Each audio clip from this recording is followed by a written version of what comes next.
15 anos em tecnologia pode significar muitas alterações, mas será que todas elas são positivas? Eu resolvi testar dois relógios GPS da linha Forerunner. Estamos a falar do 305, que é um equipamento que já é de 2006 e também um dos mais recentes, o Forerunner 55, e vamos perceber quais é que são as grandes diferenças. E se apenas agora chegas a este canal, quero apenas dizer-te que todas as semanas tens aqui um novo vídeo sobre tecnologia e algumas delas até focadas no exercício, e se quiseres acompanhar um pouco mais cedo aquilo que eu estou a testar, é no Instagram que eu partilho essa informação. Mas vamos lá, estamos a falar de 77 gramas de relógio GPS num display que é monocromático de 160 por 100. A construção é de plástico e não é 100% à prova d'água. O que é que quero dizer com isso? É que suporta a imersão acidental na água até 1 metro de profundidade, mas apenas durante 30 minutos. Se hoje em dia nos queixamos da autonomia, então aqui tu podias contar com 10 horas para a tua utilização, contudo seria o suficiente para uma prova de 5, 10 km ou mesmo uma maratona. Claro que os equipamentos de hoje em dia são muito mais leves, têm muitas características e se calhar o valor é completamente diferente para aquilo que acabam por oferecer.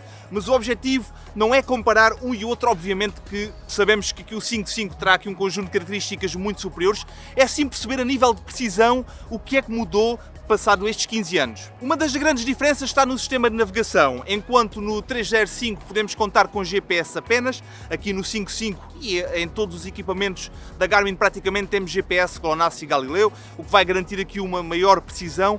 E um detalhe bastante interessante é que, neste caso no 55, o mais recente, temos a leitura dos batimentos cardíacos no próprio pulso, enquanto o 305 não era assim que funcionava, tínhamos de ter obrigatoriamente a banda e essa banda é que ia fazer a recolha dos batimentos cardíacos. Mas atenção, ele já era bastante completo na informação que partilhava connosco. Claro que tínhamos aqueles detalhes mais básicos como a distância, a informação do pace, até as calorias, a pulsação, todos esses dados ele já partilhava e fazia a ligação diretamente com o computador para podermos analisar. Na verdade ele até vinha acompanhado com um CD para instalar o software, portanto eram mesmo outros tempos. Não havia a aplicação na altura, havia apenas esta possibilidade de analisar no computador. Mas para além disso, podermos fazer corrida, tínhamos também a possibilidade da bicicleta. E agora, um detalhe que eu acho interessante, tínhamos aqui algumas possibilidades de treino. Treinos esses que eram avançados e também treinos intervalados para garantir que íamos melhorando a nossa performance.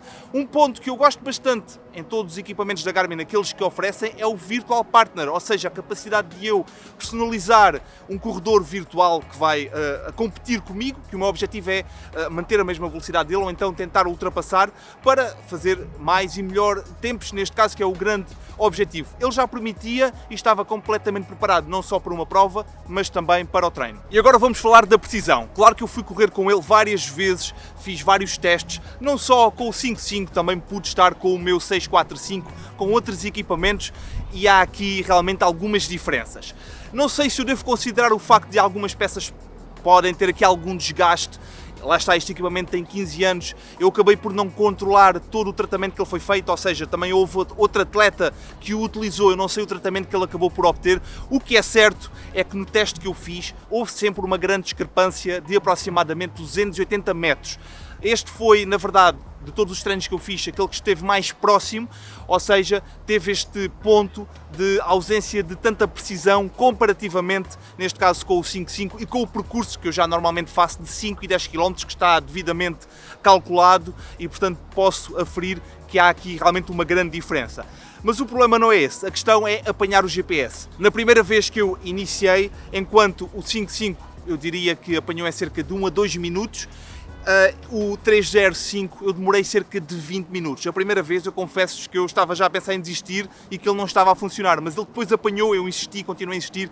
Agora imaginem, 20 minutos. Vocês, antes de começar uma prova ou um treino, cerca de meia hora antes já tinham de estar a pensar em ligar o equipamento, a apanhar GPS e não podiam estar em casa, tinham de estar já na rua para garantir que ele fazia uma captura o mais rapidamente possível. E atenção, já tinha aqui alguma tecnologia, ou pelo menos essa informação consta no site, que até já conseguiria apanhar numa zona com edifícios à volta com alguma precisão. Por isso este era dos mais apurados e com o GPS mais preciso para aquela altura. Não nos podemos esquecer que este é dos primeiros relógios GPS a obter todos estes dados que ele acabava por transmitir, que a Garmin lançou, portanto temos de ter sempre isso em consideração. Agora vou tirar o relógio só para te salientar o seguinte: ele obviamente que não é tão confortável como o 5.5 ou qualquer dos outros equipamentos, mesmo com 5 anos, acaba por ser neste caso o 305, o equipamento mais desconfortável.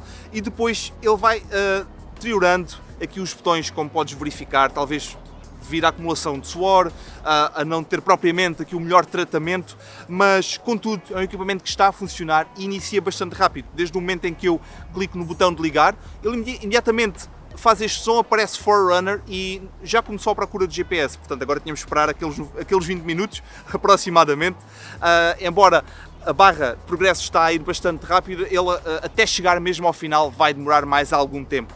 Contudo, acaba por ser um equipamento que eu achei bastante completo para aquela altura, para as informações que já era possível obter, e sem dúvida que aquela ligação ao computador era um ponto mais interessante que permitia fazer mais alguma análise e obter mais alguns dados. A nível de carregamento, a forma é bastante semelhante. Na verdade, nos novos equipamentos apenas temos de ligar o cabo ao próprio relógio. Aqui ele tinha uma base onde ele encaixava e fazia o devido carregamento, e como podes verificar aqui atrás, não tem aqui o sensor estava apenas ligado à banda. Antes de passar aqui para as minhas notas finais que eu gostaria de partilhar contigo, quero apenas dizer-te, para acompanhares tudo aquilo que eu faço, não te esqueças de subscrever e também para passares pelo meu Instagram, é lá que eu partilho informação normalmente de gadgets que eu estou a testar. O primeiro ponto que tenho para dizer é que afinal equipamentos que já têm alguns anos, neste caso 15, continuam a funcionar. Portanto, às vezes quando temos um relógio há 1 ou 2 anos e começamos já a pensar noutros, ter aqui alguma calma, pois eles aguentam bastante tempo se forem bem tratados. Lá está, se forem realmente muito bem tratados, aguentam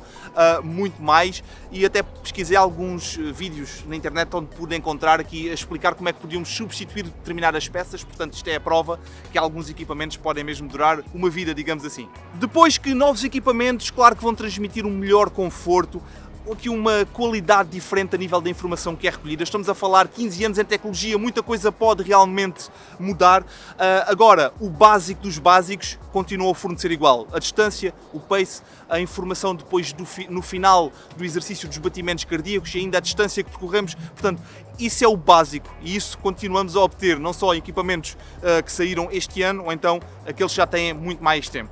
E depois, claro, a inovação também tem coisas muito boas, nomeadamente uma autonomia muito superior. Estamos a falar do equipamento de entrada de gama da linha Forerunner, o que vai garantir que temos aqui autonomia suficiente para passar uma semana sem qualquer tipo de problema. Temos as informações ligadas ao nosso smartphone, onde temos as notificações, outro tipo de comodidades que nós realmente apreciamos, algo que não encontramos nesta altura, aliás, porque em 2006 os smartphones eram completamente diferentes do que acabamos por aceder hoje. E lá está, esta inovação acaba por ser bastante interessante, e não só o conforto que ele também transmite e muitas outras capacidades. Portanto, é mesmo um ponto que tu deves considerar no momento em que estás a fazer aqui a atualização do teu equipamento, e também selecionar algo que te vai acompanhar não só para aquilo que tu precisas naquele momento, mas a pensar na tua evolução, e esse é um ponto bastante importante. Como eu disse, e para terminar, a precisão não foi propriamente semelhante, o tempo de apanhar o GPS não foi aquele que eu também estava à espera, contudo, acho que é um gadget que continua a funcionar,